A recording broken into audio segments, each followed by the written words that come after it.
So in your mind, who can you kind of flesh out a little bit? Who are your ideal and likely buyers for your product here, you think? Well, anybody that's interested in biking. To start with, but I'm going for the guy that's going to be more dedicated to it. They're looking for a way to say, hey, how can I better myself as I ride? And so that's my big thing is bikers in general.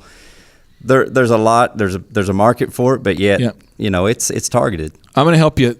Help you feel very encouraged today. Okay. If only 1% of the world thinks your product is a good idea, you'll probably make $1 million. So it's it's so many people get discouraged because they're talking to everybody. So I'll give you an example. I love entrepreneurship and the way that my wife, loves like these Beth Moore Christian devotional kind of books. My wife's into that whole thing. She's really into that stuff. I love entrepreneurship. So if I have any downtime at all, I immediately grab a case study and I read it. This is what I do. I just can't wait to read the next one. So when we built Thrive 15, we had to define who are our ideal and likely buyers. And it's crazy when people find you in New York and Ireland and Singapore and Australia, and they go, finally, a website where you're obsessed with it like I am. And they feel like wow, you guys get me. My mom doesn't get what I'm doing. She still does not really get why anybody would want to go onto a website to learn about how to start or grow a business. For her, a job is kind of like, it's a job. And for me, it's like a passion thing. So all I'm saying is don't get discouraged by showing it to the non-ideal and likely buyers. You have to define that and put it on paper. Mm-hmm. Put it where you can see it. Put it by your mirror. Put it by your desk, wherever you're going to see it. And make sure you always focus everything you do by asking yourself, what do they want? What do those people want? And I'll give you one final example because I just don't want anybody to get out of here and just have no idea what we're talking about. I had a speaking event 2 years ago in California. It was awesome. And I'm in LA, and this is the craziest story. But the event planner, she goes, ladies and gentlemen, tonight we're going to have a great seminar. It's going to be awesome. Now, tonight we're going out for dinner. So we have a great seminar planned for you, and then we're going out to dinner.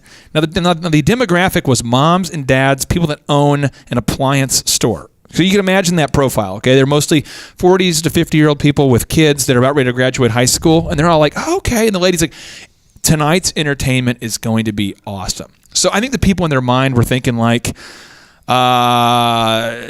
the guy who's, the James Taylor? I think they're thinking like James Taylor or a magician? Michael McDonald.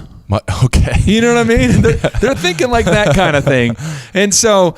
whenever you want me, but they're thinking about that. And so then we get to the House of Blues, and they literally introduced a performer. And they go, today's performer has been a part of a group called the Wu-Tang Clan for a long time, and his name is GZA. And Dan and I are looking at each other going, they brought in the most hardcore rapper of all time to entertain.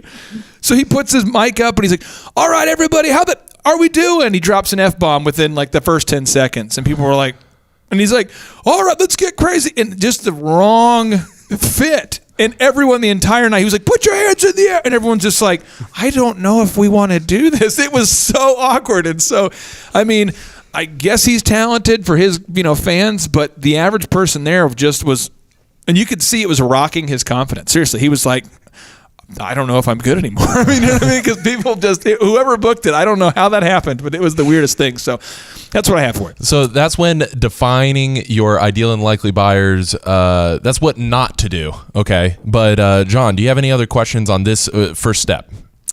No. Okay. No, I don't. Cool.